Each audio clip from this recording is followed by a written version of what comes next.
Amazing. It's so great to see everyone. We started with an egg. We had an egg on this week's stuff. It's really coming full circle, no pun intended. It's pretty good, no? Full oval. Really great to see everyone as we do, I think maybe the last weekly review of the daf for Tractate Beitzah. Beginning our week, really interesting discussion about how even things that are permitted on Yom Tov to do, we saw that they were limited by the rabbis in different ways to make sure that Yom Tov would remain separate and distinct from different days of the week. So it was so interesting to go through a whole list of things that actually would be technically permitted, but because we don't want to make it look overly like the week, we have to do it a little bit differently. Anyone remember this issue on daf 29 and 30 about how if you need to move certain things, you should hide them while you are moving them? This was so interesting that, if you're doing an aveira, right, if you're like kind of doing the wrong thing, just hide it under a cloth, right? We talked about that issue, that even if you would technically be able to carry something because you need it for Yom Tov purposes, you should still not flaunt it in public. That's not something you should do on Yom Tov. You should do it out of the ordinary in a way to indicate that it is necessary for Yom Tov, but you really shouldn't push it at everybody's faces. So that was an interesting thing that we started on daf 30 about the kerchief carrying and covering the buckets with it. We also saw a very interesting concept on daf 30, daf lamed, about how sometimes the Jews just do their thing and it's really hard to get them to change their practice. So if you're following along in your daf on your pages, I'm on daf 30a, where we talk about, those people who sit at the edge of an alleyway on Shabbat. Raise your hand if you did Masechet Eruvin here. Eruvin? Masechet Shabbat? Anybody? So, some of you, yes, one of the concepts we learned was actually you're not allowed to carry in an alleyway that is not adjusted by a crossbeam or a side post. You're not allowed to do that. And we learned that actually you're not even supposed to, according to Rava, sit at the edge of this alleyway that's adjusted by this side post or crossbeam. And there was this issue that actually that happens, but we end up saying, Ella hanach lahem li Yisrael. You should leave the Jews alone. Leave the Jews as they are. Mutav shiyu shogegin v'al yu mazidin, because it's better that they make a mistake and sin inadvertently as opposed to sinning explicitly. This is an incredibly important concept when it comes to being what's called melamed zchut, of giving the benefit of the doubt to the Jewish community, kind of just making sure that we're not pushing rebuke in people's faces. This actually is a major sugya, a major discussion in the Talmud when it comes to issues of rebuke. There's that pasuk in the Torah that tells us it's a biblical obligation to rebuke our brethren, right?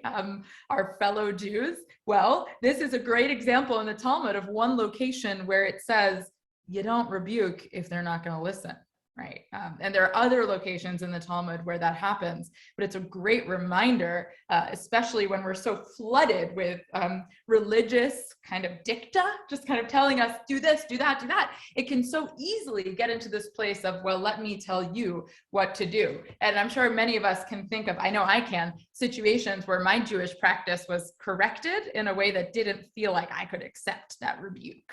Right? Anyone? Does this resonate with anyone? It's like, wait a minute, that feels like a lot, right? I don't think I can take that. So this is a concept that comes up on daf 30. Fabulous. Interesting also discussion, even if that extends to biblical laws, that if you're even not supposed to rebuke, if you're not sure the person will respond to you, even with biblical laws, not only with rabbinic laws. Okay, moving on in our daf for the week. I also want to invite anyone who would like to drop questions or comments in the chat about this week's daf. So I'm still kind of hovering around daf 30. We talked about muktzah again. This issue of muktzah, which literally means set aside, right? So is it set aside for use for something that's not really supposed to be for Yom Tov or Shabbat use? And we revived this very important discussion between Rabbi Shimon and Rebbe Yehuda about what really is muktzah on Shabbat. Do you need to, I can't see anything in Julie's house over there, but I'm trying to look in another screen. Can I see anyone? I don't know. Naomi in Toronto, you're full of a room full of stuff. So in order to use that on Shabbat, do you have to point at literally everything? Oh, that chair I need to use for Shabbat, and that tchotchke I need to use for Shabbat. Or actually, are you like Rabbi Shimon, who says that anything that is usable to you in your house, you can use? Or are you like Rabbi Yehuda, who says that you have to very, very specifically set it aside before Shabbat, or Yom Tov in this case? So we revived that discussion. Thank you for letting me use your room, Naomi in Toronto. And we discussed what does it mean for something to be set aside for Yom Tov use or not set aside for Yom Tov use. We also discussed the question of building and demolishing a structure on Yom Tov, and also relatedly on Shabbat. This was an interesting question about sukkah, right? I don't know, Daf 31 approximately, we talked about sukkahs, but not like halachic ones. We also just talked about huts, right? Can I take pieces of wood from my hut? Because they weren't actually set aside for, what do you think? And you can put this in the chat. What is a permitted use for wood on Yom Tov? Permitted use for wood on Yom Tov. Throw it in the chat. Yes, exactly, Rob. For cooking food, for kindling fire. That's right. So what if the wood started out Yom Tov with a different purpose, right? For a different use? Can I reorient that wood for use for cooking food on Yom Tov and Shabbat? Not Shabbat, excuse me, for Yom Tov. So also we got into a lovely little discussion about the difference between a lulav and esrog, the arba minim, and the sukkah, because we've said that the sukkah is one large continuous mitzvah as opposed to the arba minim, which is a daily mitzvah that's interrupted by the evening. Any questions? Throw them in the chat. Throw them in the chat. Questions as they come. Keep a door open, right? Other permitted uses for wood, right? So that's a really interesting point. Laura, can you use things that are construction materials or obviously not for Yom Tov or Shabbat to do things like that? Paperweights, keeping doors open. If you are like Rebbe Shimon, right, who says that anything in your house can be used, then yeah, you can go ahead and do that. But if it's outside in your wood pile with your firewood, you wouldn't be able to do that on Shabbat. Okay, let's keep going down in the daf. I'm gonna get so distracted because this is such fun stuff. All right, let's talk about creating kalim, creating utensils on Yom Tov. So remember, all the way at the beginning of Masechet Beitzah, we talked about beitzahs, eggs, right? What's the problem with an egg laid on Yom Tov? What's the problem with an egg laid on Yom Tov? Well, it was born on Yom Tov, right? It was created on Yom Tov. It was nolad. It was obviously not accessible to you from before Yom Tov, and now here it is. Well, there's another thing that sometimes comes up. Actually, fire came up on this week's daf as a similar thing, right? Fire is actually nolad as well. You're creating it from nothing, and therefore it should not be lit on Yom Tov, which is the source for the halacha that if you are on Yom Tov cooking, you may not strike a match. You can only light from an existing flame. And that was on this week's daf.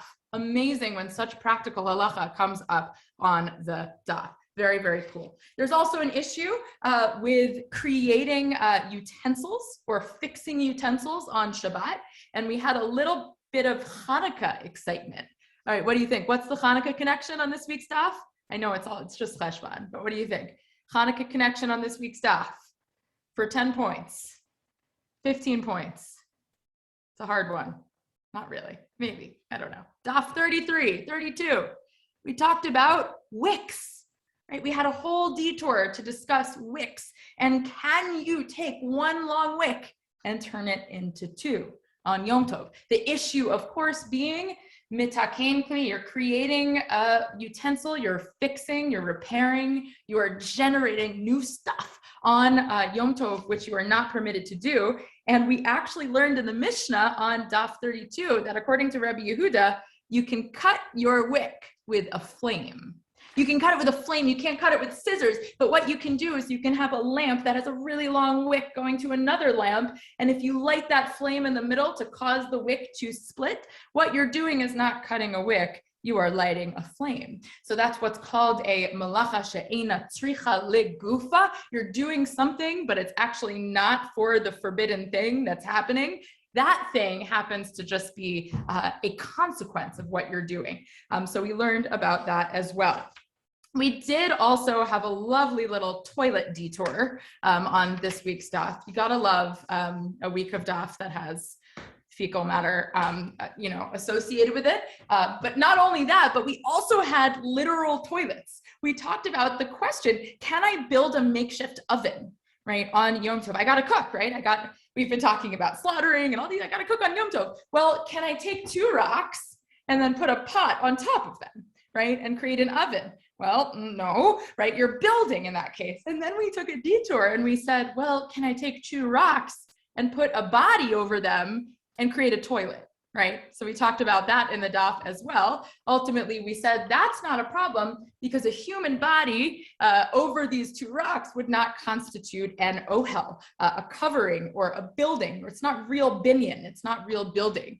Now, also, it got thrown in at the end that it's also an issue of human dignity, right? There are all sorts of toilet-associated leniencies in the Talmud.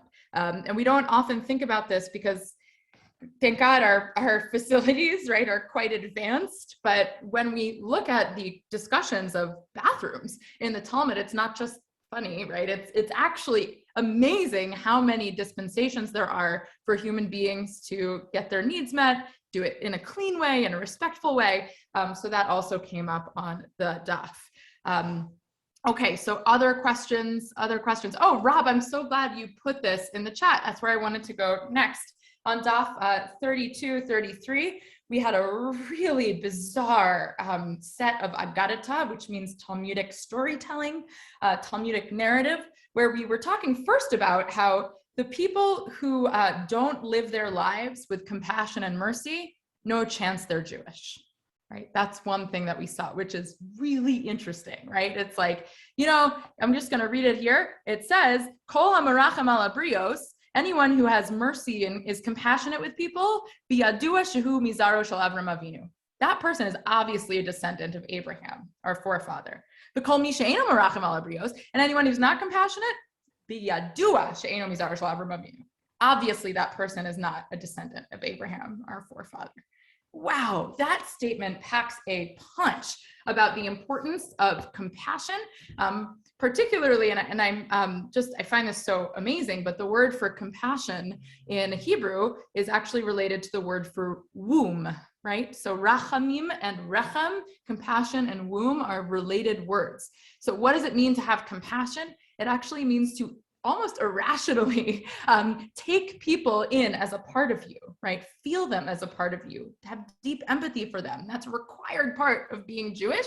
And I love stories like this in the Talmud. It's a great reminder that when you ask somebody, are you religious, right? When you're asking somebody, are they a religious Jew? It's not just about ritual practice, right? Sometimes we have to think about Musar practice, right? Our character development and how compassionate we are with other people. Checking in the chat, Ellen. Yeah, that's true, Ellen. That's a good point. So I'm just looking at, the next part of that, and you might have bristled a little bit at this at the bottom of 32. There are 3 kinds of people whose lives are not lives. Thumbs up if you remember this. 3 kinds of people whose lives are not lives. Well, one who has to look to another person's table for sustenance, one whose wife rules over them, and one whose body is racked with pain, right? So we might need to 21st century eyes that statement, but really what it's saying is any person who finds that they do not have agency in their lives, whether because of external circumstances or their relationships or chronic illness, it's really hard to live life properly. And it really describes the challenges with that. That was very interesting. Okay, moving on a little bit more, we talked about creating a makeshift tinfoil piece out of shards or pieces of paper. And then we asked a very important question. Am I allowed to heat up a shard of glass or pottery, excuse me, if I think it might shatter? How nervous do I have to be that something will break or become useless to me on Yom Tov, and I will have put out effort for no reason? A related issue, and I see Michael here. Michael comes to our nightly daf. I was just, we had a really interesting daf about a bird that had been trampled or somehow got like seriously bodily traumatized. You had a bird or some other animal. Do we have to assume that it's so bad, that the status of this bird is so bad that we shouldn't shecht it on Yom Tov? Because actually, if we shecht it, it won't be useful and we'll have ended up doing too much work on Yom Tov for no reason. Yes, Susan, absolutely. You're absolutely right. I'm just looking at your chat here about seeing being a descendant of Abraham is not just genetic, right? That obviously, it actually has nothing to do with that, according to that piece of rabbinic agada that we just read. Okay, so there we go. We saw this question of the bird that got seriously injured and asked about what it means to suspect that something has gone wrong. Can we do malacha? Can we do forbidden labor or permitted labor for the purpose of cooking if we think that we won't be able to cook? Okay, we're getting to the end here, so please just throw into the chat any other questions you might have. I'm sorry I'm running so quickly here. There was a really, raise your hand if you've ever read the children's story Stone Soup. Stone Soup, anybody? Yeah, it's very popular. It's so fun to see what connects us across the globe, right? It's like Stone Soup, that connects us across the globe. So there's kind of a version of that in this week's daf, but like halachic stone soup. All right, well, what exactly is going on here? I'm on daf 34.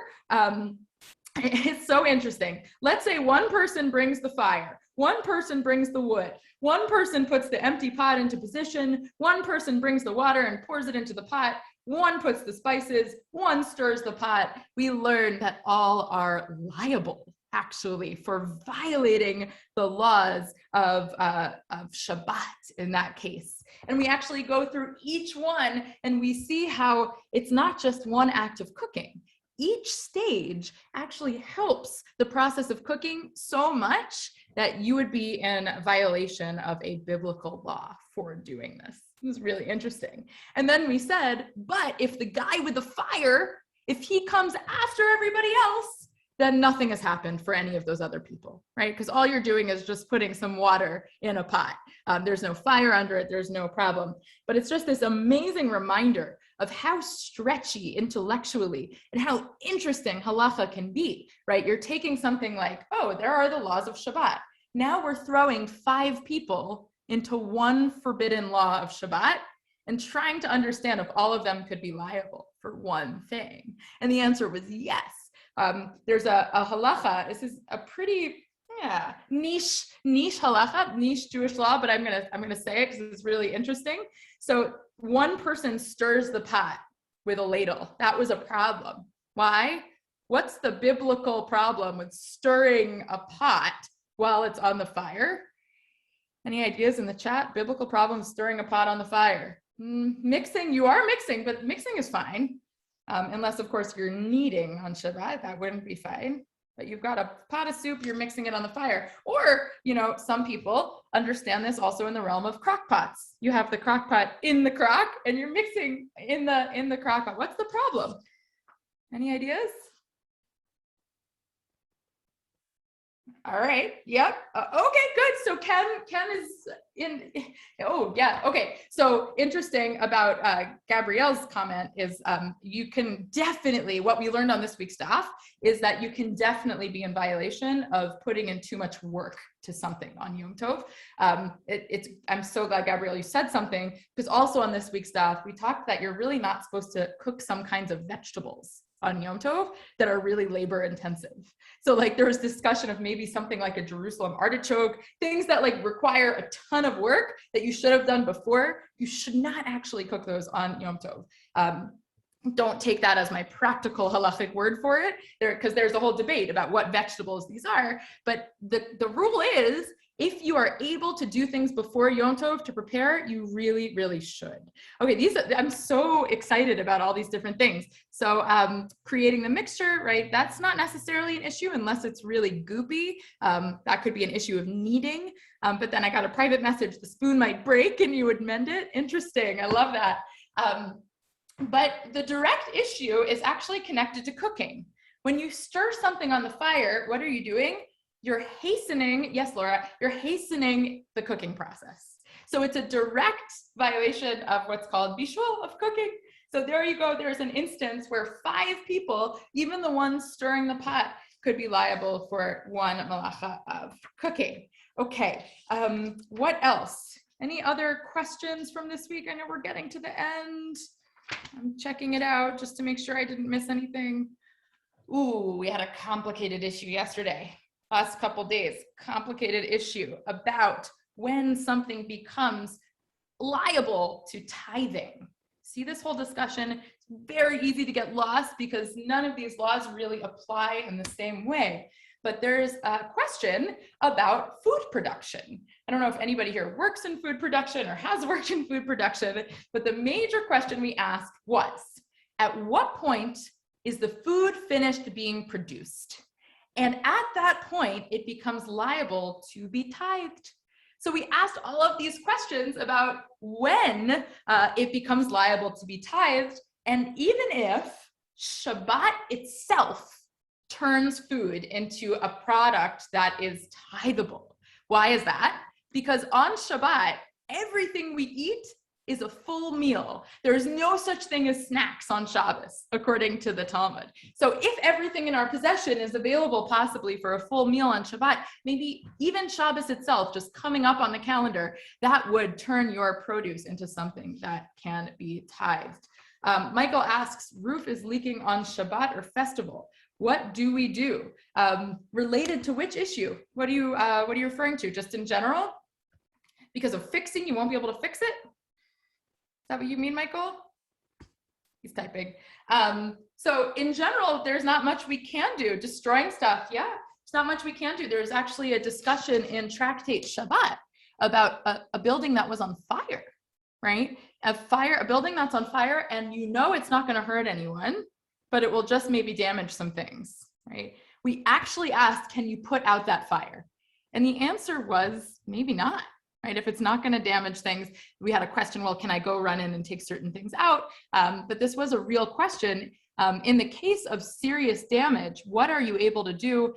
Maybe you can call on somebody who's not in the community to help you out in that situation. Maybe you can do it with a shinui, some sort of weird way. So you're displaying that it's not what you would usually do on Shabbat or Yom Tov. So that's a really interesting question. Yes, the skylight question.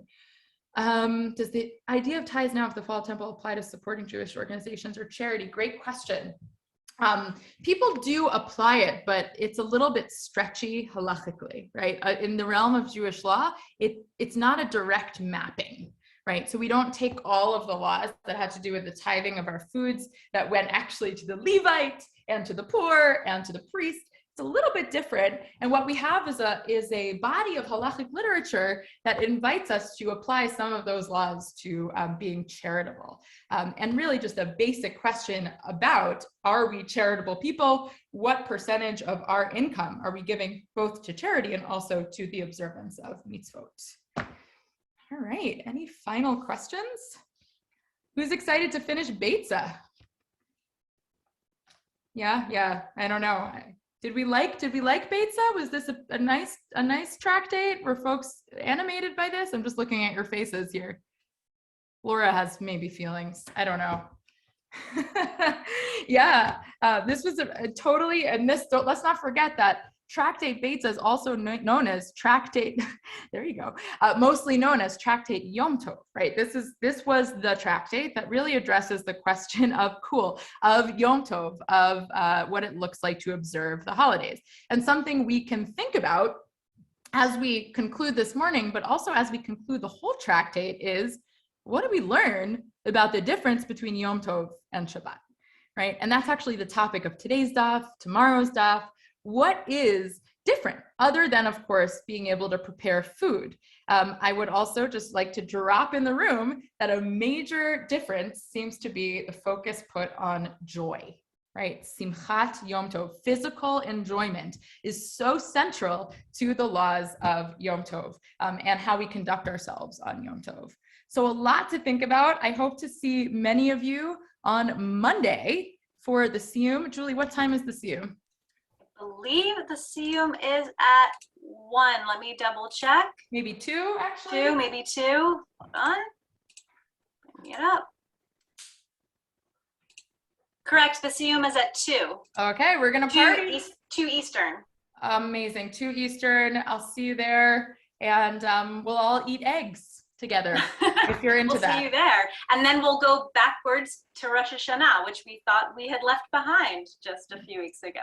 Oh man, that'll be a calendar adventure. Lots of fun on that one. All right, everybody, have a wonderful day.